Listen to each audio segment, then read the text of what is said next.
പശ്ചിമേഷ്യയിലെ യുദ്ധം അവസാനിച്ചു എന്നുള്ള ഒരു സന്തോഷത്തിലായിരുന്നു നമ്മളെല്ലാം. പക്ഷേ ആ സന്തോഷം തല്ലിക്കെടുത്താനായിട്ട് ഇസ്രയേൽ മുമ്പോട്ടിറങ്ങിയത് ഈ സമാധാന കരാറിൻ്റെ ഭാഗമായി, അതായത് ഈ സീസ് ഫയറിൻ്റെ ആ കരാറുണ്ടല്ലോ, വെടിനിർത്തൽ കരാറിൻ്റെ 2 ആഴ്ച വെടിനിർത്തലുണ്ടായി. ആ കരാറ് അവസാനം ഇവരെ കാല് പിടിച്ചാണ് ഇറാൻ്റെത് അതിൽ സമാധാനത്തിൽ ആ ചർച്ചയിൽ കൊണ്ടുവന്നത്. സീസ് ഫയറിൽ വെടിനിർത്തലിലേക്ക് ഇറാൻ തയ്യാറല്ല എന്ന് പറഞ്ഞു വെടിനിർത്തലിന്. കാരണം ഇതുപോലെ ചർച്ച നടത്തിക്കൊണ്ടിരിക്കുമ്പോഴാണ് അവരെ പല പ്രാവശ്യം ആക്രമിച്ചത്. 2 പ്രാവശ്യം ആക്രമണം. കഴിഞ്ഞ ജൂണിൽ ആക്രമിച്ചതും അവർക്ക് ഒരുപാട് നഷ്ടങ്ങൾ ഉണ്ടാക്കിയതും ഇതേപോലെ സമാധാന ചർച്ച നടത്തിക്കൊണ്ടിരിക്കുമ്പോഴാണ്.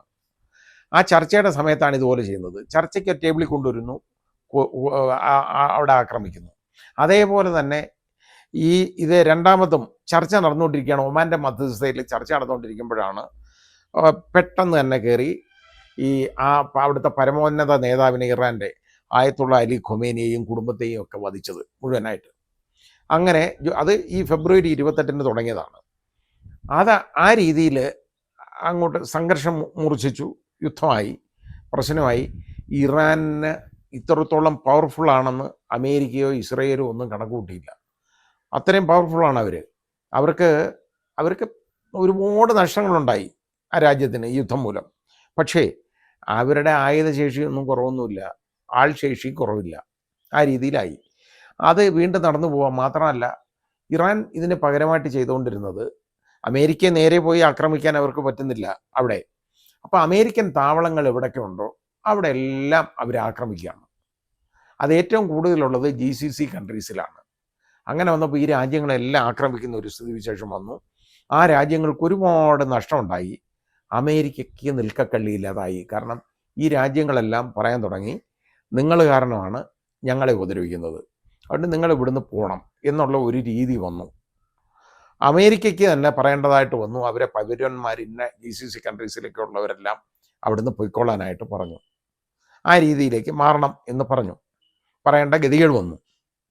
അപ്പോൾ അത്രത്തോളം വലിയ തിരിച്ചടിയാണ് ഇറാൻ്റെ ഭാഗത്തു നിന്നുണ്ടായത്. ബാക്കി വലിയ 2 ശക്തികളായിട്ടുള്ള ഇസ്രയേലും അമേരിക്കയും അവർ കയറി ഇങ്ങോട്ട് ആക്രമിക്കുകയാണ്. ഇതുപോലെ ആക്രമിച്ചുകൊണ്ടിരുന്നു. ഇറാനിൽ ഒരുപാട് നാശനഷ്ടങ്ങൾ അവരുണ്ടാക്കി. ഒരുപാട് അവിടുത്തെ സൈന്യത്തലവന്മാരെയും നേതാക്കളെയൊക്കെ ഇവർ കൊന്നുകളഞ്ഞു. അതൊക്കെ ചെയ്തു. പക്ഷെ അതൊന്നും ചെയ്താലും ഉണ്ടല്ലോ, ഇറാൻ അതിലൊന്നും അവസാനിക്കുന്ന ഒരു രീതി ആയിരുന്നില്ല.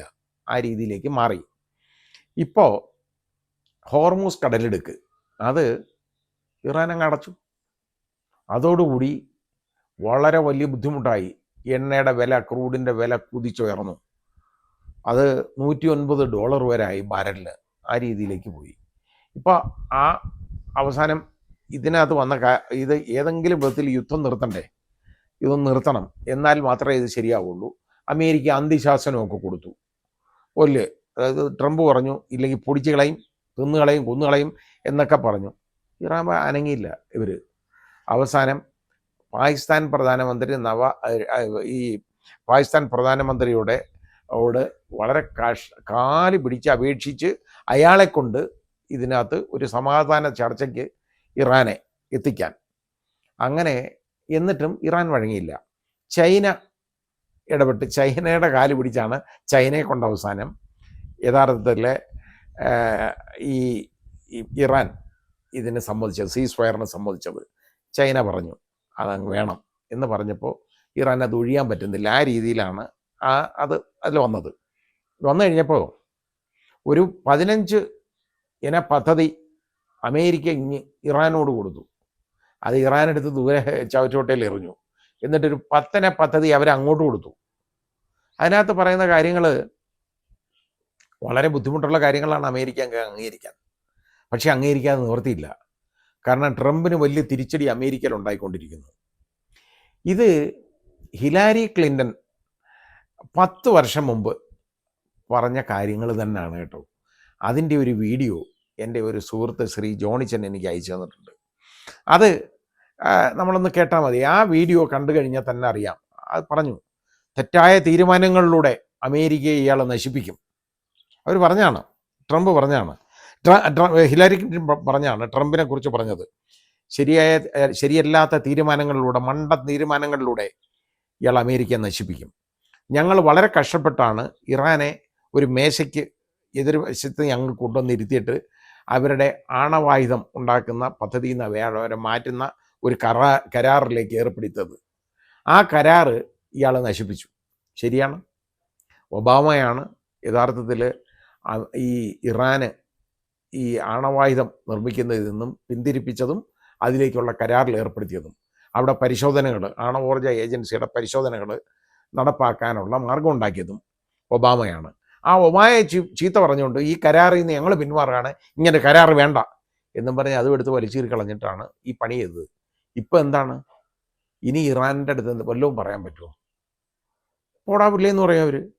നിങ്ങൾ ഇത് അവരിപ്പോൾ പറയുന്ന അവരെ ആണവായുധം ഉണ്ടാക്കുന്നില്ല, പക്ഷേ ആണവോർജ അവർക്ക് ആവശ്യമുണ്ട്. അതിൻ്റെ വേണ്ടിയുള്ള യുറേനിയം സമ്പുഷ്ടീകരണത്തിന് അന്ന് അവരെ തടയാൻ പാടില്ല. അതാ അവർ പറയുന്നത്. തടഞ്ഞാൽ ഇനി അവർ കേൾക്കത്തില്ല. അപ്പോൾ ഹോർമൂസ് കടലിലേക്ക് അവർ തുറന്നു കൊടുക്കാം, അതും അവർ സമ്മതിച്ചു. അവർ സമ്മതിക്കാൻ കാരണം ഇറാനെ ഇനി ആക്രമിക്കാൻ പാടില്ല. ഇതുവരെ ഇറാൻ ഉണ്ടാക്കിയ നഷ്ടം, യുദ്ധം മൂലം ഉണ്ടാക്കിയ നഷ്ടപരിഹാരം മുഴുവൻ തരണം. അത് നഷ്ടം ഉണ്ടായെന്നും നഷ്ടപരിഹാരം കൊടുക്കുന്നത് ചോദിക്കുന്നത് ന്യായമാണെന്നും ട്രംപ് സമ്മതിച്ചു. അങ്ങനെയുണ്ട്. എന്നിട്ട് ട്രംപ് പറഞ്ഞത് ഈ ഹോർമൂസ് കടലിടുക്കിൽ നിന്ന് ഉള്ള കപ്പൽ പോകുന്നതിൻ്റെ ഫീസ് പിരിച്ചതിന് ആ ഫീസ് മൂലം ഏതാണ്ട് ഇറാന് യുദ്ധത്തിലുണ്ടായ നഷ്ടങ്ങളെല്ലാം പരിഹരിക്കാവുന്നതാണ് എന്നുള്ള രീതിയിൽ പോയി പറഞ്ഞു. അപ്പോൾ ഒരു തീരുമാനം ഇറാൻ ഉദ്ദേശിച്ചത് ഒരു ബാരൽ ഒന്നിന്, എണ്ണയുടെ ഒരു ബാരൽ ഒന്നിന് $1. അത് അപ്പോൾ ഒരു 1500 ബാരൽ കയറുന്ന ആണെന്നുണ്ടെങ്കിൽ, ഒരു കപ്പലിൽ ഒരു സമയം ഉണ്ടെന്നുണ്ടെങ്കിൽ അപ്പോൾ $1500 അവർക്ക് കിട്ടും ആ കപ്പൽ കടന്നു പോകുന്നതിന്. അപ്പോൾ ആ രീതിയിൽ ധാരാളം കപ്പലുകളാണ് ഒരു ദിവസം, ഒരു 250 കപ്പലുകളെങ്കിലും അതുവഴി പാസ് ചെയ്ത് പോകുന്നതാണ്. അപ്പോൾ അതൊരു മോശമല്ലാത്തൊരു വരുമാനമാവും. അപ്പോൾ ഉദ്ദേശം നോക്കിയപ്പോൾ എന്താ, ട്രംപിന് അമേരിക്കയ്ക്കും കൂടെ ഇറാനുമായിട്ട് ചേർന്ന് ഇത് പിരിക്കാമെന്ന്. കാരണം അതിൽ നിന്ന് കാശ് അമേരിക്കയ്ക്കും കൂടെ അടിക്കാം എന്നുള്ളതാണ്. അപ്പം എന്നാൽ അതിനെക്കുറിച്ച് ട്രംപ് പറഞ്ഞത് രസകരമായ ഒരു കാര്യമാണ്. അതൊരു മനോഹരമായ ആശയമാണെന്ന് ചെയ്യുന്നത്. ഇയാൾ മനോഹരമായ ആശയം കൊണ്ട് അങ്ങോട്ട് എന്നേച്ചാൽ മതി. എന്നിട്ട് ഇപ്പം ഇറാൻ ഈ കരാർ, അതായത് ഈ സീസ് ഫയർ വെടിനിർത്തൽ കരാറുണ്ടായി കഴിഞ്ഞു. പക്ഷേ അതിനെയൊക്കെ ലംഘിക്കുന്ന പെരുമാറ്റമാണ് ഇസ്രായേലിൻ്റെ ഭാഗത്തു നിന്നുണ്ടായത്. കാരണം ഈ കരാറിനകത്തുള്ളത് ഇറാനോടൊപ്പമുള്ള മറ്റ് രാജ്യങ്ങളെയോ, അത് ലെബനൻ ഉൾപ്പെടെയാണ് ഉള്ള രാജ്യങ്ങളെയോ ആക്രമിക്കാൻ പാടില്ല എന്നുള്ളതാണ്. പക്ഷേ ഇസ്രായേൽ എന്ത് ചെയ്യുന്നറിയോ, ഒരു 100 ഇടത്താണ് ആക്രമണം അഴിച്ചുവിട്ട് ലെബനനിൽ ബോംബിട്ട് 300 പേരെ കൊന്നത്. അപ്പോൾ ഇങ്ങനെ പ്രശ്നമുണ്ടായപ്പോൾ ഇറാൻ ടോട്ടലായിട്ട് ചെയ്തതെന്ന് പറഞ്ഞാൽ കുവൈറ്റിൽ അടിയങ്ങ് തുടങ്ങി. വീണ്ടും അവർ UAE-യോ അതുപോലെ പിന്നെ സൗദിയെയോ ഒമാനെയോ ബഹ്റിനെയോ ഒന്നും പിന്നെ ആക്രമിച്ചില്ല. പക്ഷേ കുവൈറ്റിനെ ആക്രമിച്ചു. വലിയ താവളമാണ് അമേരിക്കയുടെ അവിടെ, അതാ കാര്യം. അപ്പോൾ ഈ ചെയ്തു കഴിഞ്ഞപ്പോൾ ഇപ്പോൾ UAE ഇതിനെ ഉണ്ടല്ലോ വളരെ വലിയ ശക്തമായിട്ട് അപലപിച്ചു. ഈ ഇസ്രായേലിൻ്റെ ഈ കരാർ ലംഘനത്തെ. ഇസ്രായേൽ ഈ വെടിനിർത്തൽ ലംഘിച്ചത് ഇസ്രായേലാണെന്നും ഇസ്രായേലിൻ്റെ ഈ അറ്റാക്ക് എന്ന് പറയുന്നത് ശരിയല്ല എന്നും ലെബനനെ ആക്രമിക്കാൻ പാടില്ലെന്നും അതിനെതിരെ നിൽക്കുമെന്നും UAE വ്യക്തമാക്കി. വളരെ ശക്തമായ ഒരു താക്കീതാണ് UAE കൊടുത്തത്. അതോടുകൂടി ഇപ്പോൾ വീണ്ടും ലെബനൻ ഉൾപ്പെടെയുള്ള ആളുകളുമായിട്ട് ചർച്ചയ്ക്ക് തയ്യാറാണെന്നായി. ഇന്നാണ് ചർച്ച തുടങ്ങേണ്ടത്. അപ്പോൾ ഇനി എന്ത് സംഭവിക്കും എന്നുള്ളതിനെക്കുറിച്ച് നമുക്കറിയില്ലെങ്കിൽ പോലും ഇനി ഈ മര്യാദയ്ക്ക് വന്നേക്കും എന്നൊരു ധാരണയുണ്ട്. അല്ലെങ്കിൽ യഥാർത്ഥത്തിൽ ട്രംപ് പറഞ്ഞു നിർത്തണം ഇസ്രായേലിനെ ഇതുപോലുള്ള വൃത്തികേടുകൾ കാണിക്കരുതെന്നുള്ളത്. കാരണം ഇസ്രായേൽ ട്രംപിൻ്റെ ആ ബലത്തിലാണ്, അല്ലാതെ ഇസ്രായേലിൻ്റെ ബലത്തിലൊന്നുമല്ല, അവിടെ ഒന്നുമില്ല. ഇപ്പോൾ ആ ബലത്തിലാണ് ഈ കയറി ഉപദ്രവിക്കുന്നതെല്ലാം ഈ ആളുകളെ. ലെബനനിലെ നിരപരാധികളെയാണ് 300 പേരെ കൊന്നത്. അവരങ്ങോട്ട് ആക്രമിച്ചതിന് പകരമായിട്ടാണെങ്കിൽ നമുക്ക് മനസ്സിലാവും ഇതൊന്നുമല്ല, ഒരു കാര്യവും ഇല്ലാതാണ്, ഈ കരാർ ലംഘിക്കാൻ വേണ്ടി മാത്രം ചെയ്തതാണ്. കാരണം അയാളുടെ നിലനിൽപ്പ് മാത്രമാണ് നോക്കുന്നത്. അയാൾക്ക് അവിടെ പ്രശ്നമാണ്. അയാൾക്ക് എന്നും യുദ്ധം വേണം. യുദ്ധം ഇല്ലെങ്കിൽ അയാൾക്ക് നിലനിൽപ്പില്ല.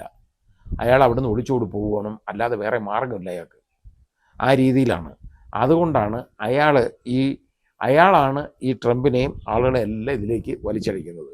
ബ്രിട്ടനും ശക്തമായിട്ട് അപലപിച്ചിട്ടുണ്ട് US-ൻ്റെ നടപടിയെ. US-നെ കൊണ്ട് മടുത്തു എന്നാണ് കെയർ സ്റ്റാമറുടെ ഇന്നലത്തെ പ്രസ്താവന. ഇതുപോലെ എല്ലാ രാജ്യങ്ങളും ഇതിനെ അപലപിച്ചുകൊണ്ടിരിക്കുകയാണ്, അപലപിക്കുകയും വേണം.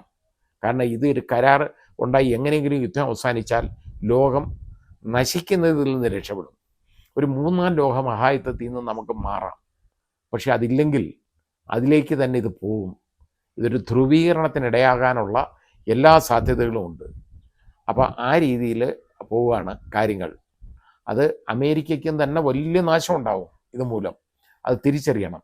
അതാണ് വേണ്ടത്.